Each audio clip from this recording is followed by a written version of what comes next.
Hey guys, this is Reverend Sean again over at the Centered Path, and we're going over this drawing, this Thanka right here, which is the Wheel of Samsara. So this is the 10th video in a row of the 8th part. I know it's confusing, but I'm going to show you each of the parts we're going through. If we look over here, we can see we did first, second, and so we're starting with this Wheel of Dependent Origination, which is around the outside.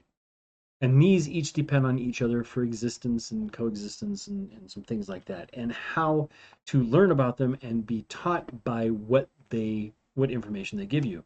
Now we just got finished with all the way down here. We did 1, 2, 3, 4, 5, 6, and 7, and now we're on number 8. So number 7, down here as our little review. This is the guy, and he has something in his eye. Actually, in tradition, it's an arrow in his eye. But today we're going to go to this one here, which is people pouring tea, okay, and enjoying tea, actually. And this has to do with craving and sensory pleasures. Now, this we're talking about tea. So people imagine how you can get about tea. There's people who know everything about tea, and it has to be a certain temperature and a certain time of brewing, and the scent has to be just perfect, and the color has to be just perfect, and the smell, and all of these different things. Well, that's kind of a way to practice, and we have the tea ceremony called chado, right, which is where you make tea in a very specific way, and it must be done exactly that way. Well, this is similar to life. Some people think that life has to be exactly a certain way, but if we let go and we just enjoy the tea for what it is, and the environment in which we have the tea, and other things we notice when we have the tea can be something to help us slow down. Okay, and that's what we want to like start doing with this part of the Wheel of Samsara. This is our part of craving. Let me see if I had other notes up there, I think, about it. Which I don't know where they went. So in that one, I mean, we're talking about like if we get too much into those different parts of the tea, the like what does it look like? What does it smell like? We get too picky. That's craving. We're craving that sensory pleasure.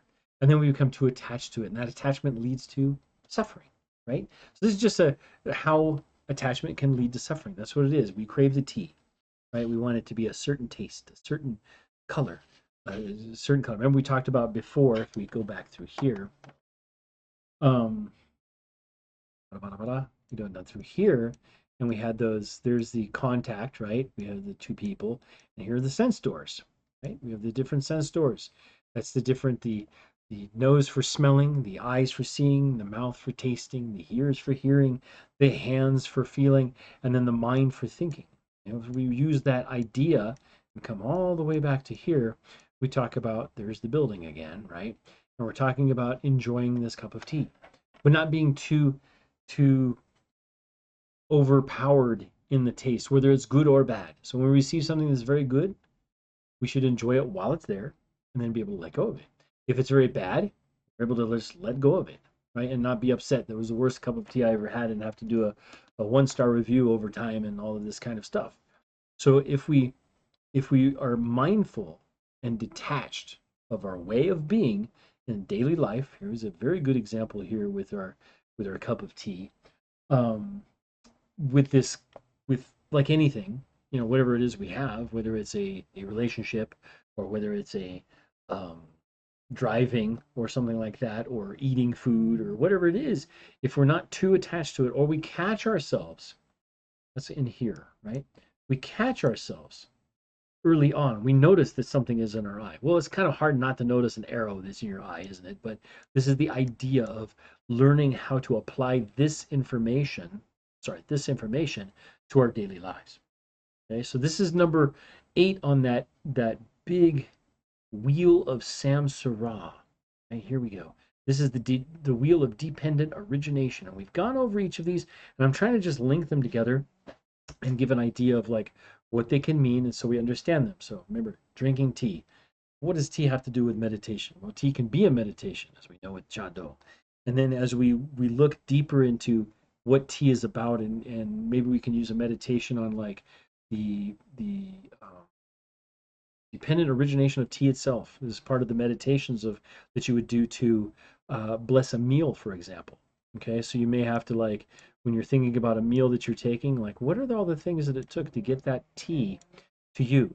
Somebody had to make it. Somebody had to go find some water. Water had to come from somewhere, right? They had to find the tea. They had to grow the tea. They had to harvest the tea. They had to dry the tea. They had to ferment the tea, whatever it is. Then had to boil the tea just the right temperature and all of these things to make all of these conditions come across so that we can enjoy that one cup of tea, right? And in that process, we can be more mindful and more attuned with how we feel about things we have. So sometimes we have a food and we're like very happy for it, but we can become too enamored with it and too excited about it, and then we're upset when it disappears. That's what we're trying to work through in Buddhism. That's what we're trying to work through in the basics of this as a thing. So anyway, don't forget to come down to whatever here and subscribe, or go up there and look for the next video or another video. And with this one here, if you leave a comment and you're questioning anything or you want to know more about something, let me know. We are going to go through all of the different parts. We can see little guys in hell right here. And this is the animal realm. So we're going to go over each one of these things. We're going to finish up these guys through here, and then we'll go down through this cycle through here, and then we'll bounce out of the cycle and come down through the bottom and learn about those, and then learn about this right here, which is the Buddha pointing the way to either A, the moon, or B, here to see to heaven and all that kind of stuff. And there's a 6-syllable mantra. We'll learn all about those different things so you'll know so much more about the Tanka. Anyway, this is Reverend Sean of the Center Path. Hope you guys are doing well. Let me know if you want to have more, or what do you like to see, and we'll go over those in a more practical way. Talk to you later.